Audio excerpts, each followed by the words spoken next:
All right, hi everyone.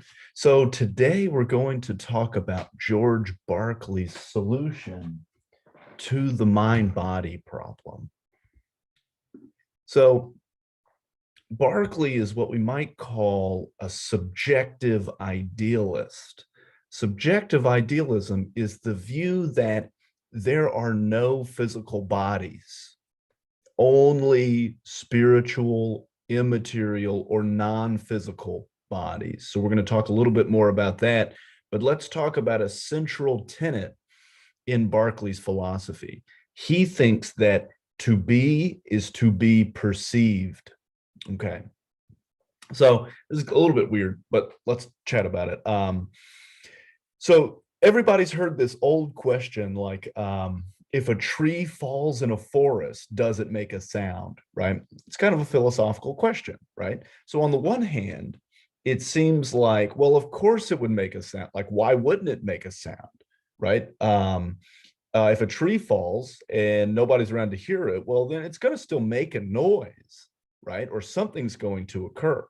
But on the other hand, it seems like, well, it seems like sound is contingent upon being perceived or contingent upon some kind of perceiver, right? Such that if something isn't perceived, maybe it's not real, right? So according to Berkeley, when a tree falls in the forest, it doesn't make any sound at all, right? Well, so long as no one's around to hear it. Because according to Berkeley, to be is to be perceived, right? So according to his philosophy, right, suppose that I carry the computer out of this room. If no one's around to see this room, it's just going to stop existing, right? And then whenever somebody opens the door and looks inside the room again, well, the piano is going to come back and the lamp and my sweater here. All of these things are going to reappear upon being perceived, right? And Berkeley has this whole thing about how God sees everything. And so that doesn't actually happen. Like even when we don't look at stuff, it's still there. Well, because God is like the ultimate perceiver. He's looking at everything. Okay, good. So what does this have to do with the mind-body problem? So first of all, recall that the mind-body problem is the problem between the interaction between physical substances, right, on the one hand, and non-physical or immaterial substances on the other, right? How is it that they can kind of move with one another, right? So I feel hungry, right? Or suppose I think to myself, I'm hungry, and that moves me to go and eat. Well, according to these authors, there's a mental event, right, where I'm sort of deciding or processing the thought, yeah, I am hungry. And that immaterial mental event motivates my action or interacts with my body such that I'm moved to go and do things, right? And so we have this, the problem is the interaction between immaterial and material things, right? Okay. So according to Berkeley,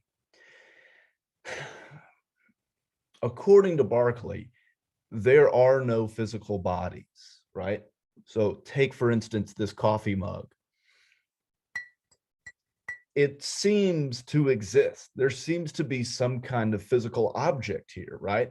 It's warm. I can smell it. It's kind of hard. It's cold when I tap it, and it makes noises when I flick it. It, by all measures, I see it. It seems to be physical. By all measures, this seems to be something physical, something real and existing in reality. Berkeley sort of denies this feature, right? So Berkeley thinks that no, you are just mind, right? You are just a soul, an immaterial soul. And what's happening is that God is kind of dumping all of these perceptions of material things into your immaterial soul, right? So when I look down and I see that I have two hands, or when I look down and I see a coffee mug, right? There is no coffee mug. There are no hands. It's just God sort of deceiving me or tricking me into thinking that there's a physical, concrete world out there, right? Really, there is no world out there, according to Berkeley. So God is the source of all perceptions of material or physical beings, right? So we don't have bodies, mugs don't have bodies, cell phones, two hands, there are no physical objects, right? Right. And so it's just God by some mechanism dumping perceptions into our immaterial minds, right? Okay, so you're probably thinking like, okay, this is all really weird, and it totally is. This is super weird. What does this have to do with the mind-body problem? Well, okay, so Berkeley actually gives us a solution to the mind-body problem. So recall that the mind-body problem is we have immaterial things or goings on, and we have physical things or goings on. And the question is, how can they have a causal connection between the two of them? Well, here's what Berkeley does is he just denies the existence of the physical, right? And so since there is no physical, there is no problem about how physical and non-physical things can interact with each other, right? So when Berkeley says that no, there are no bodies, right? And that to be is to be perceived, what he's saying here, or what he's giving us, is a solution to the mind-body problem, right?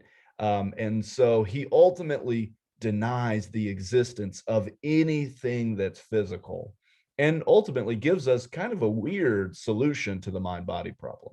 Anyway, so this is George Berkeley's solution to the mind-body problem, and we can evaluate later, or maybe you will in a paper, whether or not this is a good solution to the mind-body problem. Okay, thanks.